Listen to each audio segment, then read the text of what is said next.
할렐루야. 하나님 살아계십니다. 이 새벽 하나님의 살아계신 하나님의 음성을 듣는 복된 시간 되길 간절히 소망합니다.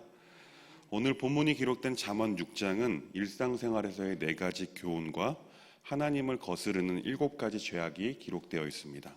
이 모두 경고의 형태로 기록되어 있습니다. 이 첫 번째 교훈은 1절부터 5절까지의 말씀에 기록된 담보와 보증에 대한 교훈입니다. 두 번째 교훈은 6절부터 11절까지에 기록된 게으름에 대한 교훈입니다. 세 번째 교훈은 12절부터 15절까지 기록된 악행하는 자에 대한 경계의 말씀이 기록되어 있습니다.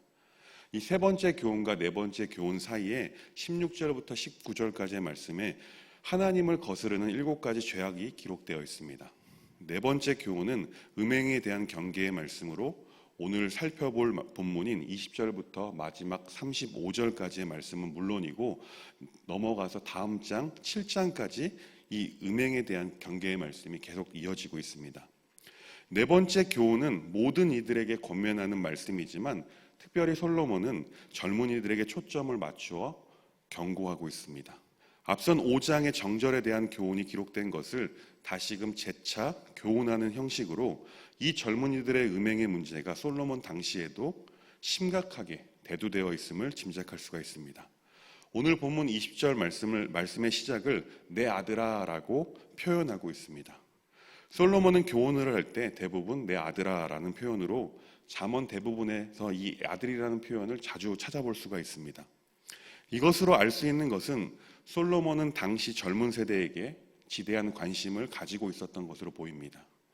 그도 그런 것이 솔로몬 자신도 젊은 시절에 그릇되게 살았던, 또한 하나님을 떠나서 탕자와 같이 살았던 자신의 젊은 날의 모습을 생각하면서 회상하면서 당시의 젊은 세대들은 자신과 같은 과오를 범하지 않기를 바라는 마음이 있었던 것 같습니다. 그래서 솔로몬은 대부분의 잠언에서 자녀들을 교훈하는 형식을 취하게 됩니다. 오늘 20절과 21절을 말씀 보면 내 아들아 내 아비의 명령을 지키며 내 어미의 법을 떠나지 말고 그것을 항상 내 마음에 새기며 내 목에 매라라고 권면하고 있습니다.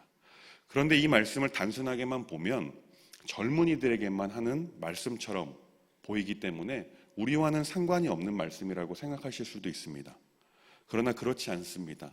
20절과 21절 말씀에서 표현된 아비와 어미라는 말을 차치하고 제외하고 우리는 이 말씀을 우리 마음밭에 새겨야 할 줄 믿습니다. 그렇다면 어떻게 우리는 이 말씀을 우리 마음 가운데 적용할 수가 있을까요? 잠언은 솔로몬과 그리고 아굴과 르무엘이 3명이서 함께 기록을 했습니다. 근데 이 솔로몬과 아굴과 르무엘이 기록하긴 했지만 이 잠언이 성경에 포함될 수 있었던 것은 하나님께서 그들 가운데 놀라운 지혜의 말씀을 주셨기 때문입니다. 그런 의미로 볼 때 잠언의 말씀은 하나님께서 내게 하시는, 다른 사람들에게도 마찬가지지만 나에게 하시는 말씀이라고 볼 수 있습니다. 하나님께서 우리에게 말씀하는 것이라 생각하고 오늘 말씀을 받아들여야 합니다. 또한 하나님의 말씀을 지키고 하나님의 말씀에서 떠나지 않고 그것을 우리 마음밭에 새기고 항상 지니고 살아야 한다라는 것입니다. 22절 말씀을 보겠습니다. 그것이 내가 다닐 때에 너를 인도하며 내가 잘 때에 너를 보호하며 내가 깰 때에 너와 더불어 말하리니. 아멘. 22절 말씀은 우리가 하나님의 말씀을 지키고 떠나지 않고 또한 마음밭에 새기고 항상 지니고 살았을 때의 유익에 대해서 기록하고 있습니다. 22절 말씀은 인생의 모든 상황을 가리키는 표현이 기록되어 있습니다. 다시 말하면 우리가 하나님의 말씀을 따르는 삶을 살아가기 시작할 때 우리의 삶의 모든 상황에서 유익을 가져다 준다라는 것입니다. 그 유익을 살펴보면 첫째는 우리의 길을 인도해 주십니다. 또한 둘째는 우리를 보호해 주십니다. 셋째는 하나님의 말씀이 우리의 말벗이 되어 주신다라고 말씀하고 있습니다. 23절 말씀에도 22절에 이어서 하나님의 말씀을 가까이 할 때에 대한 유익이 기록되어 있습니다. 하나님의 말씀은 등불이 될 것이며 그 가르침은 빛이 될 것이고 그 훈계의 책망은 생명의 길이 되어 줄 것이다 라고 말씀합니다.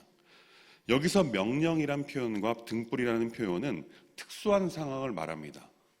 또한 법과 빛이라는 표현은 일반적인 삶에 대해서 말씀하는 것입니다. 이 명령이란 항목별로 나열되는 계율을 말하는 것입니다. 또한 법이란 단순히 모세의 율법뿐 아니라 하나님의 전 율례 혹은 하나님의 뜻을 가리키는 의미로 사용됩니다. 또한 성경에서 빛이라는 표현은 하나님의 의, 그리고 지혜, 그리고 23절에서처럼 하나님의 계명을 뜻하는 단어로 사용되었습니다. 결국 24절 말씀처럼 하나님의 말씀이 우리를 악한 여자에게서 지켜주고 음행하는 여자의 호리는 말에 빠지지 않게 지켜준다라는 것입니다. 지난주 목요일에도 말씀드렸듯이 이 악한 여자, 음행하는 여자는 말 그대로 음녀를 표현하기도 하지만 지혜를 대적하는 사탄과도 같습니다. 우리가 세상 가운데 살아갈 때에 하나님의 말씀을 가까이 한 사람들은 그 하나님의 말씀이 세상의 유혹, 사탄의 유혹 앞에서 이겨낼 힘을 얻게 합니다. 그렇게 우리는 하나님의 말씀을 지키고 떠나지 않고 늘 가까이 해야 하는 것입니다. 이어서 25절 말씀을 보면 솔로몬은 글을 읽고 있는 이들에게 권면합니다. 내 마음에 그런 여자의 아름다움을 탐내지 말고 그 눈짓에 홀리지 말아라 라고 말입니다. 다시 말하면 25절 말씀을 우리에게 적용시키면 세상에서 아름다워 보이는 재물, 권력, 인기 등을 탐내지 말라라는 것입니다. 이 재물과 권력, 인기와 같은 것은 하나님을 선택하는 것이 아니라 하나님을 대적하는 사탄을 선택하는, 세상을 선택하는 행동과 같기 때문에 그렇습니다. 이러한 것들이 하나님께 나아가지 못하도록, 하나님의 말씀을 가까이 하지 못하도록 우리에게 눈짓을 하고 우리를 홀릴 것인데 그 유혹 앞에서 하나님의 말씀을 가까이 함으로 당당히 이겨내야 하는 것입니다. 만약 우리가 그 유혹 앞에 넘어졌을 때 그 대가에 대해서는 26절부터 28절까지의 말씀에서 살펴볼 수 있습니다. 이 세상의 유혹, 사탄의 유혹에 넘어갔을 경우에 첫째, 빵 한 덩이만 남고 다 빼앗기게 됩니다. 둘째는 생명마저도 빼앗기게 될 것이다 라고 말씀합니다. 우리가 하나님을 선택하면 우리는 영원한 생명을 얻습니다. 믿으십니까? 그러나 세상, 사탄을 선택하게 되면 이 영원한 생명이 아니라 영원한 죽음 가운데로 가는 것임을 26절 말씀은 우리에게 교훈합니다. 이어서 27절과 28절 말씀을 보면 이 세상을 선택하는 것, 그리고 사탄을 선택하는 것에 대해서 비유로 말씀하고 있습니다. 27절과 28절 말씀입니다. 사람이 불을 품고서야 어찌 그의 옷이 타지 아니하겠으며 사람이 숯불을 밟고서야 어찌 그의 발이 되지 아니하겠느냐. 이 말씀을 쉽게 표현해 보면 세상을 선택하고 사탄의 유혹 앞에 넘어가는 것은 불을 가슴에 안고 다니는 것과 같은 것이고 숯불 위를 맨발로 걸어 다니는 것과 같다라는 것입니다. 불을 가슴에 안고 다니면 당연히 옷이 탈 것이고 심지어는 심각해지면 우리의 몸도 타게 되는 것입니다. 또한 숯불 위로 걸어 다니면 당연히 발이 상하게 될 것이 자명하다라는 것입니다. 다시 말하면 음료와도 같은 세상의 유혹에 빠져 살아가는 것이 불을 가슴에 품고 사는 것, 그리고 숯불 위로 걸어가는 것과 같은 무지한 행동이라는 것입니다. 이 솔로몬은 이런 무지한 행동을 하지 말고 지혜롭게 하나님의 말씀을 가까이 하면서 삶을 살아라라고 우리에게 권면하고 있는 것입니다. 이어서 29절 말씀부터 마지막 35절까지의 말씀은 배우자가 있는 사람과의 간음에 대해서 기록하고 있습니다. 29절 말씀입니다. 남의 아내와 통간하는 자도 이와 같을 것이라 그를 만지는 자마다 벌을 면하지 못하리라. 여기서 이와 같을 것이다 라는 표현이 있습니다.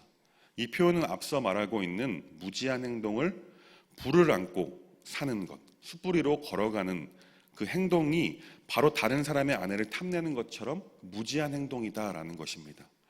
이어서 30절과 31절 말씀을 보겠습니다. 도둑이 만일 줄일 때에 배를 채우려고 도둑질하면 사람이 그를 멸시하지는 아니하려니와 들키면 7배를 갚아야 하리니 심지어 자기 집에 있는 것을 다 내주게 되리라. 30절과 31절의 말씀을 보면 인간의 범죄 중에 어떠한 것은 정상 참작이 가능하다라는 것을 보여주게 됩니다. 그렇다고 해서 죄에 대한 판단이 상황에 편승할 수는 없다라는 것이죠. 죄는 여전히 죄이며 그에 합당한 대가를 치러야 한다라고 오늘 말씀을 하고 있습니다. 그렇다면 솔로몬은 글을 읽는 이들이 오해할 만한 내용을 왜 기록했을까요? 그것은 바로 간음죄의 무서움을 비교 강조하기 위해서 30절과 31절 말씀을 기록한 것입니다.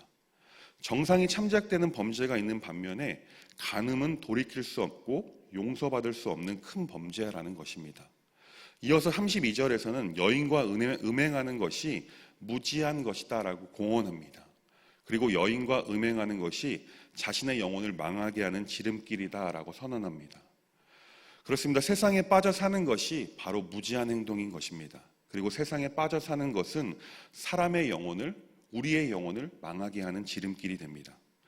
또한 세상에 빠져 살게 되면 매를 맞고 창피를 당할 것이고 그 수치는 절대로 씻을 수 없게 될 것이다 라고 말씀합니다. 그리고 그의 남편 실투에 불타서 복수하는 날에 그 어느 누구도 동정하여 주지도 않을 것이고 어떤 보상도 거들떠 보려고 하지 않는다라고 말씀합니다. 그리고 아무리 많은 위자료를 가져다 주어도 받으려 하지 않게 될 것이다 라고 말씀하고 있는 것입니다. 이 오늘 말씀을 묵상하면서 과연 음행하는 자가 누구인지 생각해 보게 되었습니다. 그러다가 보니 바로 내가 음행하는 자였구나. 우리 모두가 음행하는 자라는 것 사실을 깨닫게 되었습니다. 분명 우리는 하나님의 신부가 되었습니다. 아멘이십니까? 하나님의 신부라는 것은 우리는 하나님과 결혼한 존재들이라는 것입니다. 하나님과 결혼한 상태라면 우리는 우리의 신랑 되시는 하나님께만 집중하고 하나님께만 모든 삶을 맡겨드릴 수 있어야 합니다. 그러나 우리의 삶은 어떻습니까? 하나님이 아닌 세상을 쫓는 그런 삶을 살 때가 종종 있지는 않습니까? 세상의 유혹에 넘어져 살면서 아무렇지도 않게 살 때가 너무나도 많다라는 것입니다. 바로 이러한 모습이 우리가 하나님을 배신하고 세상을 쫓는 삶을 사는 것입니다.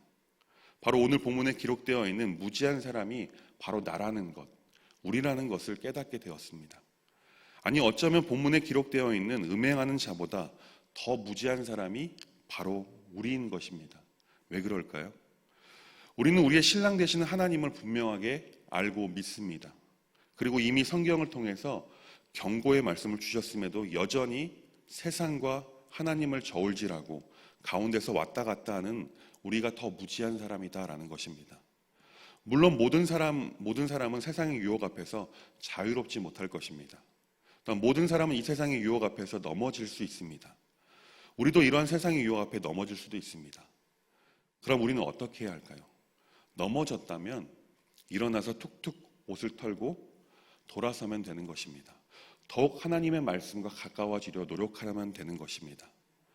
20절과 21절 말씀에 기록된 것처럼 하나님의 말씀을 지키고 떠나지 않고 마음밭에 간직하고 늘 지니고 살기로 결단하면서 그 하나님의 말씀 앞에서 날마다 우리의 삶을 비춰보면서 내가 만약에 넘어졌다면, 유혹에 쓰러졌다면 회개하고 돌이키면 되는 것입니다. 예수님 외에 어떠한 사람도 죄의 문제 앞에서 자유로운 사람은 없을 것입니다. 이것을 우리가 인정할 수 있어야 합니다.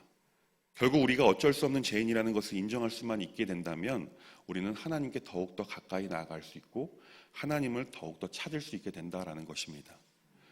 바라기는 끊임없이 하나님의 말씀에 우리의 삶을 비춰볼 수 있길 간절히 소망합니다. 그리고 그 말씀 앞에서 하나님 내가 죄인입니다 라는 사실을 깨닫게 되길 간절히 소망합니다.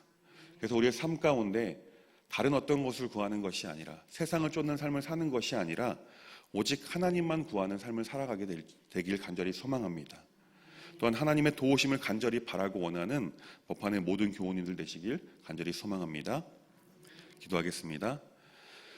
하나님, 오늘 말씀을 통하여 내가 하나님 앞에 죄인임을 깨닫습니다.